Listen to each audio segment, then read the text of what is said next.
Warriors, here we are with another powerful video on the Anxiety Guy YouTube channel. Thanks for being a part of it. I may sound a little bit kind of off today because I got my tooth pulled out yesterday and I'm kind of just, going with the flow of it, but hopefully you understand what we're talking about today. Today's a powerful episode, okay? Is anxiety a life sentence for you? I certainly thought it was. I thought that I was going to deal with this forever. I thought that I was going to take my dad's genes, my mom's, my family's, and since they had anxiety, generalized anxiety, panic attacks and such, and they were nervous beings, I thought that, you know what, I'm stuck with this forever. I need to cope with it. I need to manage it, right? I changed my vocabulary from coping, managing, to overcoming, okay? To not having it be a part of my life anymore.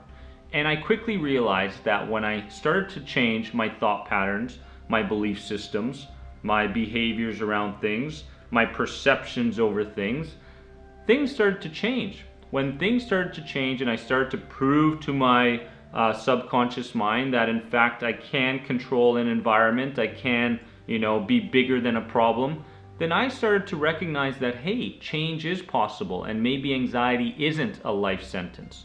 I urge you guys, okay, to not give up on yourselves, okay? To not give up on yourselves. Not to live a stale life. Not to live a comfortable life. I encourage you guys to live a fulfilling life because a lot of people think they have time, on this planet. We think we have time. We think that, the sun's going to rise tomorrow again anyway, so it's just going to be another comfortable day. I use that as fuel in my anxiety recovery, okay? I realized that, we've only got a certain amount of time on this planet and I must do everything I can to begin to desensitize myself from what was out there. So I encourage you not to give up on yourselves, but I do encourage you to give up control over every aspect of your life. Because trying to control every aspect of your life makes us feel more tension, makes us feel more pressure, makes us feel more anxiety. The best thing I did when I realized that, hey, you know what? I've got some intellectual insight here. I can in fact think about this problem differently. I can in fact be bigger than my problem. And I can in fact be bigger than any problem. Okay? When I came to that realization, guys, things started to drastically change. I started to see people differently, situations, environments, my past differently, and I started to reframe my past. I started to look at my past and go, what were the positive intentions from what people were trying to do, what I was trying to do? So my past wasn't in fact this gloomy time in my life now. It was in fact a time where I could learn and build on in today's world, in the present. So anxiety comes from a result of living too much in the past and thinking about the past in a certain way, but also thinking about the future in a certain way. That's what anxiety is, right? Being way too absorbed in what the future might hold and way too absorbed on what the past was holding. So for some people it was like, oh, I used to be such a social butterfly. I used to, do this and be so adventurous, and I used to really be social with people. I used to have different hobbies. I miss those days. Those were the good old days, right? And grandmas will speak like that a lot, right? My grandma at least. But we need to understand, okay, as a community, as a tribe of people, as the Anxiety Guy tribe that we have here, that we are outcome focused. We're taking our present moment and we're going, you know what? Anxiety is not a life sentence. Anxiety is a temporary miscommunication between me and my subconscious mind. And the best thing I ever did was in fact write down 3 to 5 of my core beliefs. Those beliefs that were hanging around that I wasn't really getting in touch with for way too long. One of my core beliefs was that people are bad. People are bad, right? Because my dad thought that people were bad. And when it comes to the idea that people are bad, it's very difficult for me to move forward as far as my relationships go, even with your family members and your close friends.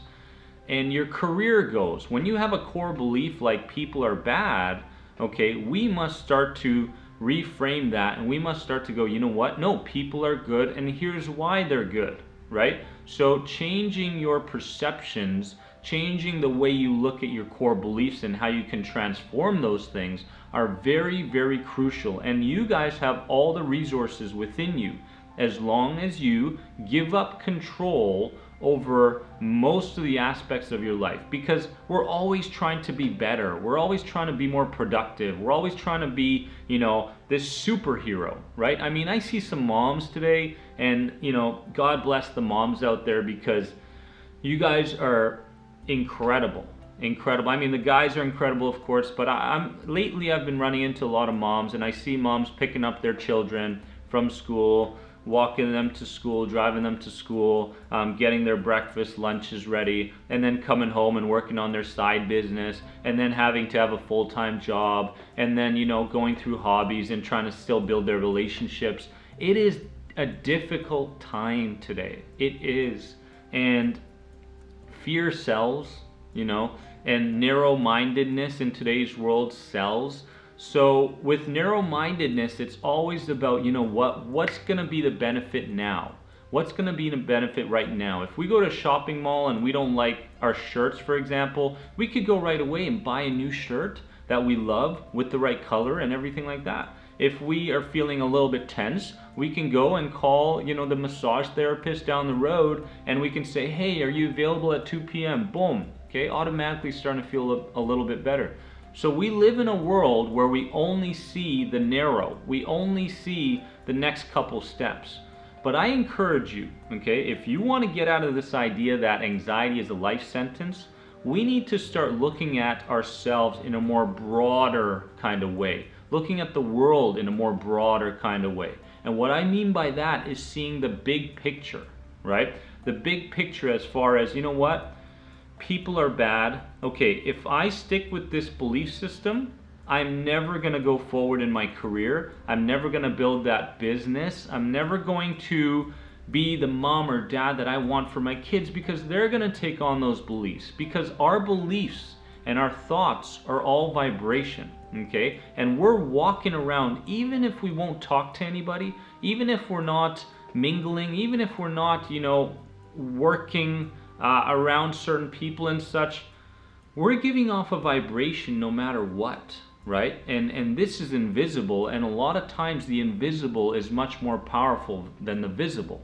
So for us to get to a point where we're balanced, for us to get to a point where, you know what, we're seeing the world in a more broader kind of view, we must start challenging some of these beliefs that we have. We must question what is going on in our lives. We must take 5 steps back and evaluate, almost like there's a part of you, and we call this in NLP, we call this a camera check of perceptions, where if you were going through an experience, you would pretend that there's someone behind you, or your past self or your future self, taking a film while you're interacting with someone, while you're thinking about your anxiety, whatever it is. And then you start to go, you know what, if I was in that situation there, how would I see my behaviors right now? What would I think about the way I'm thinking right now? You know, why am I taking something small and making it 10 times worse than what it is? We must see things and see them as they are, and that's the key. But this idea of feeling overwhelmed, you know, creates distance between you and optimism.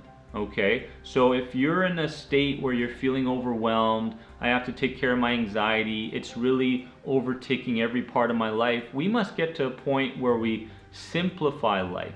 We must have big goals, we must have big dreams for ourselves, we must push ourselves in the direction of our passions, but in a way we must start to simplify our lives, right? Because things are getting very, very complicated in today's world with the politics and the terrorism and what this person's doing, what that person's doing, and how the weather's no good, and how your boss is screaming at you, and how the kids are out of control. This is so overwhelming for everybody, not just you, but for everybody, right? And you should be giving yourself a pat on the back for the job that you've done up to now. But now is a time where we need to take some steps back. We need to evaluate what's going on. We must take some of the skill sets that resonate with us from the Anxiety Guy, the podcast, through the End the Anxiety program. We must put those into action on a daily basis, because many people run into this idea that anxiety is a life sentence. Anxiety will only be able to, I'll only be able to cope with it or manage it, right? I'll never overcome it. Because when they do have 2 or 3 days where it's good and they're conscious on their tasks, and what we like to call this is executive functioning, when we're conscious on our tasks, when we're mindful of the outside world, right? And we're not giving into that default mode network, the DMN in NLP. We call it the DMN, which is this default mode when we go about our days without really consciously being aware of what we're thinking, consciously being aware of how we're reacting, consciously even aware of what routines or what we just ate for breakfast. We have no idea, right? And what's going to happen tonight in dinner? I'm going to get home, I'm going to turn the TV on. You know what? Sell your TV. Sell your TV first and foremost. Go buy some books, guys, and start becoming knowledgeable. But again, overwhelm can create a lack of optimism in people, and it can really create this idea of living in a bubble. Okay, so what we must do is we must set time aside to build ourselves to a point of self-mastery. Okay, I encourage you to do that. I encourage you to take some steps back. I encourage you to take a good look at what's going on in your life.